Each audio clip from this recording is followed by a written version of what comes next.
So when we talk about, okay, why am I on social media? Is it for work? Is it for social interactions? Is it for friends? Is it to gather news? Once you start to figure out why am I here, then you can think about the upsides and the downsides. So you've got the ability to create connections with strangers and find like-minded people. I have met Twitter pals that I followed for like 10 years in person.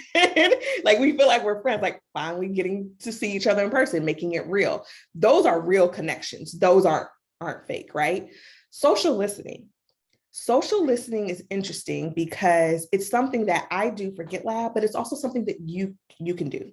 So you use the search function. Oh, Beyonce dropped the album. Let me see what people are talking about Beyonce album. Oh, GitLab added a new feature. Let me see what the response is from our wider community about this feature. Maybe we can turn that into a campaign. Maybe there's something we could do differently. So even when you think about how you would use this for work, it's whatever your subject matter is, whatever you're an expert in, searching, seeing what people are talking about in real time. That's the benefit of something like Twitter, where you can get a pulse check in real time versus getting that pulse check in Facebook might not be the same, nor is it the same from Instagram.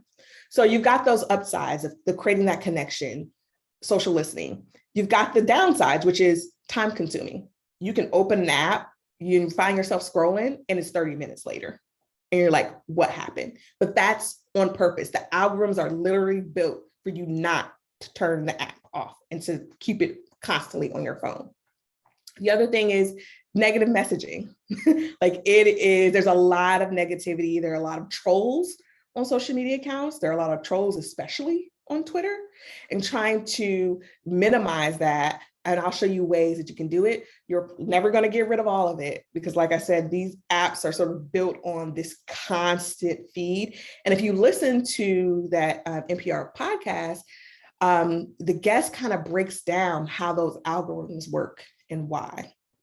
And so you're likely never going to get past the negativity, but you can definitely make it more suitable to your taste. And then pick those platforms and say why. I have a big philosophy, and you don't have to be on all of them. Like, you know, if Twitter is a thing you like and you use, you know how to use it effectively, stay on that. If Facebook is what you like to use and know how to use it, stay there. Like, pick the platform that's most comfortable for you, because some of the feedback I get from people is, I don't know what to say. I'm nervous about, any comments that I might get back, or how I'm going to look or be perceived.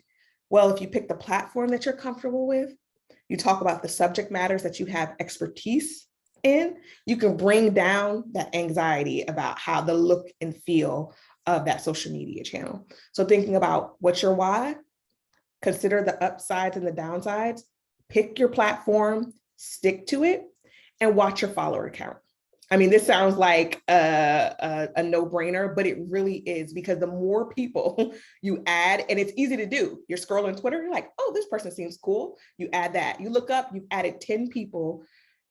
You've only glimpsed at their timeline for 2 seconds. Next thing you know, you're bombarded with all these other things. You're like, how did they get here? Then you're going back and trying to clean up your timeline, right? So starting to think about, like, why am I adding this person? What do they bring of value to my feed? And trying to keep a nice round number of the folks you follow. I have been on Twitter for a long time. I've seen a wave of people who I've followed for 10 plus years completely abandon old Twitter accounts because their follower account got out of control.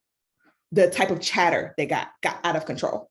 But if you think about that ahead of time and how you manage, you won't have to delete your entire Twitter account and try to start over, right? You think about curating and keeping that follower count at a manageable number and the type of people that you want to talk to.